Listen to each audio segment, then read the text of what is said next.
హైదరాబాద్ లో the best tiffins కోసం చూస్తుంటే, అది కూడా మిల్లెట్స్ అండ్ హెల్దీ టిఫిన్స్ కోసం చూస్తుంటే, బడ్జెట్ రేంజ్ లో ఈ ప్లేస్ అయితే చూస్తాం. కేబిహెచ్బి జలవాయు విహార్ రోడ్ లో ఉన్న ఈ మిల్లెట్ రెసిపీస్ లో ఎనీ ఐటమ్ 30 రూపీస్ మామ. అలాగే ఫస్ట్ అయితే వీళ్ళ మిల్లెట్ ఉప్మా అయితే ట్రై చేశాను. మా అంటే ఇష్టం లేని వాళ్ళు కూడా ఇక్కడ హెల్త్ కాన్షియస్ కోసం ఈ ఉప్మా అయితే తినేస్తారు మామ, అంత టేస్టీగా ఉంటుంది. దాంతో పాటు వీళ్ళ రాగి జావ అయితే ట్రై చేశాను. టేస్ట్ మాత్రం నెక్స్ట్ లెవెల్ లో ఉంది అసలు. కారం dosa, onion dosa, egg dosa, plain dosa. ఒరు బాబోయ్, ఇన్ని చెప్పాలా? కొరల ఉప్మా, కొరల ఇడ్లీ, కొరల వెజిటేబుల్ ఇడ్లీ, ప్లైన్ ఇడ్లీ అంతే. మరి మామూలు ఇడ్లీ ప్లైన్ ఐ థింక్ వాటో వాట్.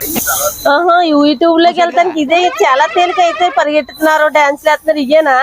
వీళ్ళ దగ్గర పక్కా ట్రై చేయాల్సింది అయితే దోశలు 30 రూపాయలకి అయితే 2 ఇస్తున్నారు. ఎవరు ఇస్తున్నారు మామ 30కి? ఎస్పెషల్లీ ఈ డబుల్ ఎగ్ మిల్లెట్ దోశ ఉంది చూసారా, ఇది నా ఫేవరెట్ మామ. అడ్రస్ కోసం అయితే డిస్క్రిప్షన్ చెక్ చేసేయండి మామ. మంచి హెల్తీ ఫుడ్ తింటూ హ్యాపీగా ఉండండి. అలాగే ఒక ఫాలో అయితే కొట్టేయండి.